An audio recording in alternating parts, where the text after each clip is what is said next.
Hello friends, welcome back to Anvesha channel. आज हम लोग पढ़ेंगे मार्क्सवाद। ठीक है, ये जो टॉपिक है ये इकाई 4 में है, वैचारिक पृष्ठभूमि के अंतर्गत। तो आज हम लोग मार्क्सवाद को पूरे विस्तार से पढ़ेंगे। ठीक है, चलिए पढ़ना स्टार्ट करते हैं। देखिए, कार्ल मार्क्स, ठीक है, इसका समय 1818 से 1883 ईस्वी तक रहा। ठीक है, ये अर्थशास्त्री, इतिहासकार, समाजशास्त्री, पत्रकार और पत्रकार, जर्मन दार्शनिक, ठीक है, वैज्ञानिक, समाजवाद के प्रणेता रहे। ठीक है, और इनका पूरा नाम कार्ल हेनरिक मार्क्स था। ठीक है, फिर देखिए मार्क्सवाद के प्रवर्तक कौन माने जाते हैं? Karl Marx. ठीक है, ये जो कार्ल मार्क्स थे ये जर्मन अर्थशास्त्री थे। ठीक है, जर्मन अर्थशास्त्री थे। आगे देखिए, प्रगतिवाद का संबंध मार्क्सवाद से था। ठीक है, तो हमारा जो हिंदी साहित्य है, ठीक है, तो हिंदी साहित्य में जो प्रगतिवाद है उसका संबंध मार्क्सवाद से था। ठीक है, राजनीति के क्षेत्र में जो मार्क्सवाद है, साहित्य के क्षेत्र में वही प्रगतिवाद है। ठीक है, आगे देखिए, हिंदी की प्रगतिवादी कविता मार्क्सवाद से प्रभावित है। ठीक है, तो हिंदी की प्रगतिवादी कविता मार्क्सवाद से प्रभावित है। फिर आगे देखिए, प्रगतिवादी विचारधारा का मूलाधार, ठीक है, काफी इंपॉर्टेंट है, प्रगतिवाद विचारधारा का मूलाधार मार्क्सवाद या फिर साम्यवाद है, जिसका प्रवर्तक कार्ल मार्क्स थे। ठीक है, आगे देखिए, कार्ल मार्क्स कहते हैं कि संसार की उत्पत्ति नहीं हुई। ठीक है, इनका कहना है कि संसार की उत्पत्ति नहीं हुई बल्कि धीरे धीरे उसका विकास हुआ। भौतिक जगत ही इस विकास का कारण है। ठीक है, तो ये भौतिक जगत, ठीक है, इन्होंने भौतिक जगत को ही माना है। ठीक है, तो भौतिक जगत ही इसके विकास का कारण है। आगे देखिए, मार्क्सवाद आत्मा परमात्मा, ठीक है, स्वर्ग नर्क, मृत्यु के बाद जीवन का अस्तित्व स्वीकार नहीं करते। ठीक है, तो मार्क्सवादी, ठीक है, जो मार्क्सवादी हैं वो आत्मा परमात्मा, ठीक है, स्वर्ग नर्क, इन सब चीजों पे विश्वास नहीं करते हैं। भौतिक विकास को परिचालित करने वाली पद्धति का नाम द्वंद्व है। ठीक है, तो काफी इंपॉर्टेंट है, भौतिक विकास को परिचालित करने वाली पद्धति का नाम द्वंद्व है। ठीक है, और द्वंद्व का अर्थ संघर्ष होता है। ठीक है, तो द्वंद्व का अर्थ क्या होता है? संघर्ष। आगे देखिए, दो विरोधी वस्तुओं के आपसी संघर्ष से तीसरी वस्तु विकसित होती है। ठीक है, तो मार्क्सवाद का कहना है कि दो विरोधी वस्तुओं के आपसी संघर्ष से तीसरी वस्तु विकसित होती है। ठीक है, तीसरी और चौथी जब टकराती है तो पांचवी, ठीक है, पांचवी विकसित होती है। इस प्रकार हर बार, ठीक है, हर बार जो नई स्थिति पैदा होती है उसी से भौतिकवाद का जन्म होता है। आगे देखिए, दो वस्तुओं के परस्पर संघर्ष से विकसित नवीन वस्तु ही द्वंद्वात्मक भौतिकवाद है। ठीक है, तो ऐसा मानना मार्क्सवाद का था। ठीक है, आगे देखिए, मार्क्स के दर्शन को द्वंद्वात्मक भौतिकवाद भी कहा जाता है। ठीक है, तो काफी इंपॉर्टेंट है कि मार्क्स के दर्शन को द्वंद्वात्मक भौतिकवाद भी कहा जाता है। मार्क्सवाद एक भौतिकवादी दर्शन है। ठीक है, मतलब ये भौतिक को मानते थे। ठीक है, भौतिकता को मानते थे। मार्क्सवाद का प्रवर्तन कार्ल मार्क्स तो है ही, साथ ही फ्रेडरिक एंगल्स भी इस विचारधारा के थे। ठीक है, तो इसके प्रवर्तक कार्ल मार्क्स तो है ही, ठीक है, साथ ही फ्रेडरिक एंगल्स भी इस विचारधारा के थे। अब देखिए, कार्ल मार्क्स ने अपनी विचारधारा को 3 भागों में बांटा। ठीक है, पहला द्वंद्वात्मक भौतिक विकासवाद, ठीक है, दूसरा मूल्य वृद्धि का सिद्धांत और तीसरा मानव सभ्यता के विकास की व्याख्या। ठीक है, अब हम लोग इसको एक एक करके पढ़ेंगे।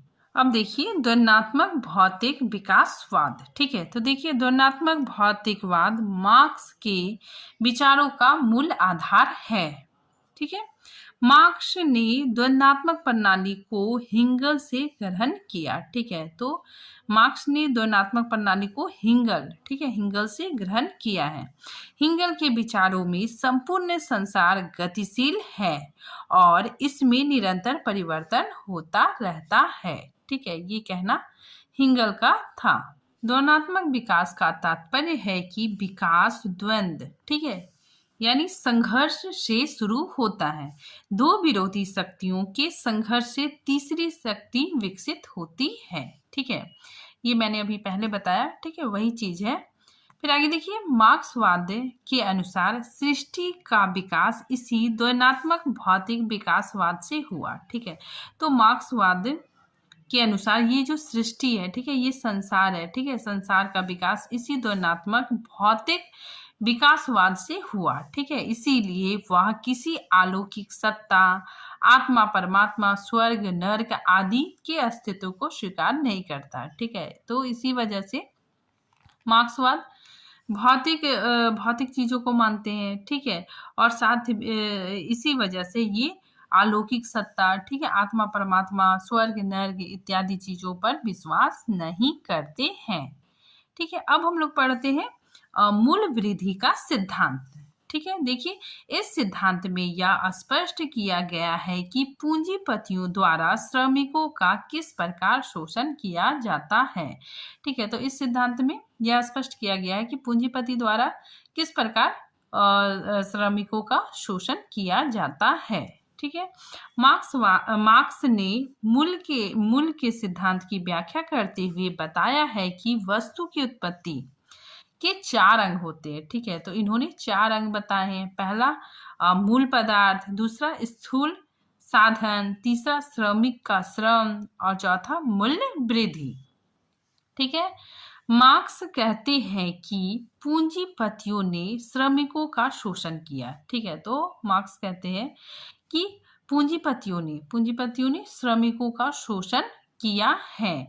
पूंजी के बल पर स्थूल साधनों मतलब मशीनों एवं उपकरणों पर एकाधिकार कर लिया। ठीक है, तो पूंजी के बल पे, ठीक है, ये जो पूंजीपति है ये मशीनों और उपकरणों पर अपना अधिकार कर लिया। ठीक है, परिणामतः मूल पदार्थ से उत्पादित वस्तु जिसमें श्रमिकों का श्रम भी सम्मिलित है, पूंजीपति को लाभ पहुंचती है। ठीक है, तो पूंजीपति को क्या होता है? लाभ पहुंचता है। ठीक है, पूंजीपति इसी पूंजी के बल पर श्रमिकों का शोषण करता है। ठीक है, तो पूंजीपति के पास पूंजी आ जाता है। ठीक है, उसके पास प्रॉफिट पैसा आ जाता है। ठीक है, और वही प्रॉफिट पैसे के बल पर श्रमिकों का शोषण करता है। स्पष्ट रूप से मार्क्स ने समाज को 2 वर्गों में विभाजित किया है। ठीक है, तो मार्क्स ने समाज को 2 वर्गों में बांटा है। ठीक है, पहला शोषक वर्ग, दूसरा शोषित वर्ग। ठीक है, शोषक वर्ग के अंतर्गत पूंजीपति, जमींदार, उद्योगपति, मिल मालिक आदि आते हैं। और दूसरा शोषित वर्ग, ठीक है, इसके अंतर्गत मजदूर, श्रमिक, किसान और गरीब आते हैं। ठीक है, देखिए, मार्क्सवाद शोषण का विरोध करता है। ठीक है, जो मार्क्सवाद है, जो शोषक वर्ग है, ठीक है, शोषक वर्ग, पूंजीपति, जमींदार, इसका विरोध करता है। ठीक है, उसे शोषितों के प्रति सहानुभूति है। ठीक है, तो मार्क्सवाद को शोषितों के प्रति सहानुभूति है और वह शोषण को समाप्त कर समाज में साम्यवादी व्यवस्था स्थापित करना चाहता है। ठीक है, तो मार्क्सवाद समाज में शोषण को समाप्त कर समाज में साम्यवादी व्यवस्था स्थापित करना चाहता है। आगे देखिए, विश्व सभ्यता के विकास की व्याख्या। ठीक है, ये तीसरा है। ठीक है, तो देखिए, मार्क्स ने शोषक शोषित 2 वर्गों के आधार पर विश्व सभ्यता के विकास की व्याख्या को इसे 4 कालों में बांटा है। ठीक है, तो इसे मार्क्स ने 4 कालों में बांटा है। पहला दास प्रथा, दूसरा सामंती प्रथा, तीसरा पूंजीवादी व्यवस्था और चौथा साम्यवादी व्यवस्था। ठीक है, तो सबसे पहले दास प्रथा का युग। इस युग में श्रमिकों के व्यक्तित्व उसके श्रम, उत्पत्ति के साधन व उत्पादन, इन सभी पर मालिक अर्थात शोषक का पूर्ण अधिकार था। ठीक है, तो जो दास प्रथा था, ठीक है, उसमें मतलब सारी चीजों पे, ठीक है, सारी चीजों पे मालिक का अधिकार होता था। फिर नेक्स्ट देखिए, सामंती प्रथा। इस युग में श्रमिक के व्यक्तित्व को स्वतंत्रता मिल गई। ठीक है, तो इस युग में जो श्रमिक है, ठीक है, उसके व्यक्तित्व को स्वतंत्रता मिल गई। शेष 3 पर शोषक का ही अधिकार था। ठीक है, इसमें जो दास प्रथा है, इसमें श्रमिक के व्यक्तित्व, ठीक है, उसके श्रम, उत्पत्ति के साधन, सभी पर मालिक का अधिकार था। ठीक है, लेकिन इस युग में श्रमिकों के व्यक्तित्व की स्वतंत्रता मिल गई थी। ठीक है, और शेष तीनों पर शोषक का अधिकार था। अब देखिए, पूंजीवादी व्यवस्था। इसमें मजदूर के व्यक्तित्व एवं उसके श्रम पर मजदूरों का अधिकार हो गया था, परंतु शेष 2 पर अभी भी मालिक यानी शोषक का अधिकार था। ठीक है, नेक्स्ट देखते हैं, साम्यवादी व्यवस्था। इसमें मार्क्स ने यह व्यवस्था दी कि उत्पादन के समस्त साधनों पर मजदूरों का नियंत्रण हो तथा प्रत्येक मजदूर को उसके परिश्रम के अनुरूप फल मिले। ठीक है, तो साम्यवाद में मजदूरों को सारा अधिकार दिया गया। ठीक है, और प्रत्येक मजदूर को उसके परिश्रम के अनुरूप ही फल मिलने लगा। ठीक है, देखिए, इस प्रकार मार्क्सवाद का लक्ष्य समाज में साम्यवादी व्यवस्था स्थापित करना था।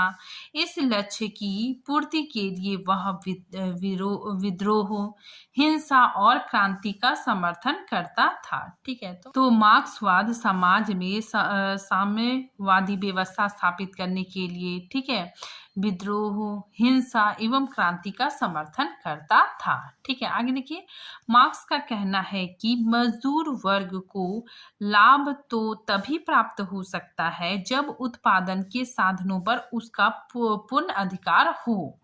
ऐसा इस साम्यवादी व्यवस्था में ही संभव था और इसी को कार्ल मार्क्स लागू करना चाहते थे। इस व्यवस्था में मजदूर की सत्ता होती है। इस व्यवस्था में मजदूरों की प्रतिनिधित्व सरकार द्वारा उत्पादन के सभी साधनों पर नियंत्रण होता है। ठीक है, प्रत्येक को उसके श्रम के अनुरूप फल की प्राप्ति होती है। ठीक है, तो इसमें मार्क्सवाद कहता है कि प्रत्येक को, ठीक है, उसके श्रम के अनुरूप फल की प्राप्ति होती है। मार्क्सवाद का मुख्य लक्ष्य साम्यवादी व्यवस्था को स्थापित करना था। इस व्यवस्था के लिए मार्क्स क्रांति, ठीक है, क्रांति, विरोध, ठीक है, इत्यादि चीजों को भी आवश्यक मानते थे। अब देखिए, राज्य सिद्धांत। ठीक है, मार्क्स परंपरावादी राज्य से असहमत है। ठीक है, मार्क्स को राज्य विहीन समाज में विश्वास है। ठीक है, तो ये मार्क्स को राज्य विहीन समाज में विश्वास है। ठीक है, उनका मानना है कि पुलिस, सैन्य, राज्य सरकार आदि संगठन श्रमिकों के अतिरिक्त मूल्य को छीनने के लिए उद्योगपतियों को सहायता प्रदान करते हैं। ठीक है, तो मार्क्स यहाँ पे, ठीक है, भ्रष्टाचार की बात करते हैं। ठीक है, राज्य सिद्धांत के अंतर्गत इन्होंने भ्रष्टाचार की बात की है। मार्क्स यह मानता था कि दमन राज्य की प्रकृति है। ठीक है, और जहां दमन होगा शोषण के दरवाजे अपने आप खुल जाते हैं। ठीक है, अतः वह ऐसे समाज का कल्पना चित्र बनाते हैं जिसमें बल प्रयोग का अस्तित्व ही ना हो। ठीक है, तो मार्क्स राज्यविहीन समाज में विश्वास करते थे।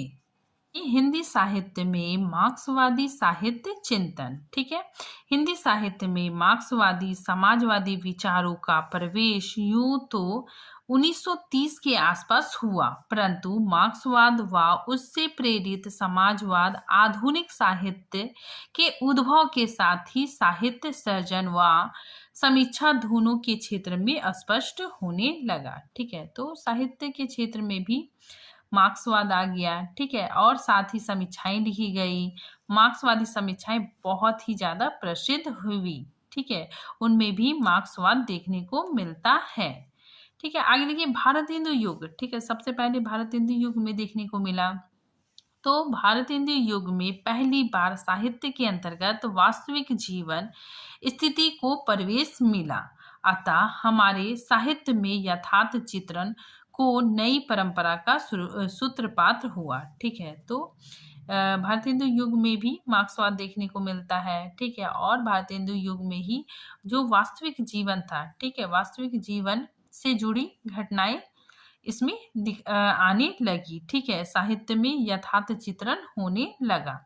भारत हिंदू युग में ही प्रथम बार साहित्य में जन समूह की आशाओं आकांक्षाओं का चित्रण किया गया है। साहित्य का सामाजिक जीवन से संबंध द्विवेदी युग में भी स्थिर रहा, ठीक है, तो द्विवेदी युग में भी हमें देखने को मिलता है, ठीक है, मार्क्सवाद हमें द्विवेदी युग में भी देखने को मिलता है। आचार्य शुक्ल आगामी मार्क्सवादी साहित्य चिंतन के लिए हिंदी में अनुकूल जमीन तैयार की, ठीक है, तो आचार्य शुक्ल के विचारों में भी हमें मार्क्सवाद देखने को मिलता है। ठीक है, अब देखिए पहली पीढ़ी के मार्क्सवादी आलोचक, ठीक है, तो पहली पीढ़ी के मार्क्सवादी आलोचक कौन कौन रहे?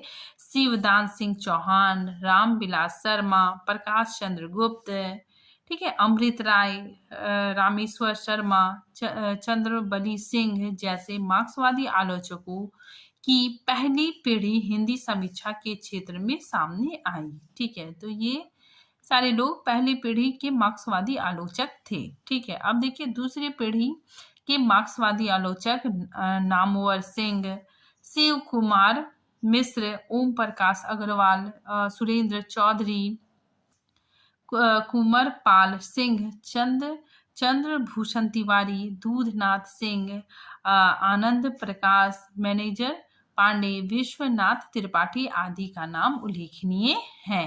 अब देखिए कार्ल मार्क्स की प्रमुख कृतियां या रचनाएं, ठीक है, तो कार्ल मार्क्स की प्रमुख रचनाएं, पहला इकोनॉमिक एंड पॉलिटिकल मैन्यूस्क्रिप्ट 1843 ईस्वी में ये प्रकाशित हुआ। ठीक है, नेक्स्ट देखिए द हॉली फैमिली, ठीक है, 1845 ईस्वी में ये रचना प्रकाशित हुई। ठीक है, नेक्स्ट देखिए द प्रोवर्टी ऑफ फिलोसफी, ठीक है, 1847 ईस्वी में प्रकाशित हुआ। ठीक है, नेक्स्ट देखिए कम्युनिट मैन्युफैक्टो, ठीक है, 1848 ईस्वी में प्रकाशित हुआ।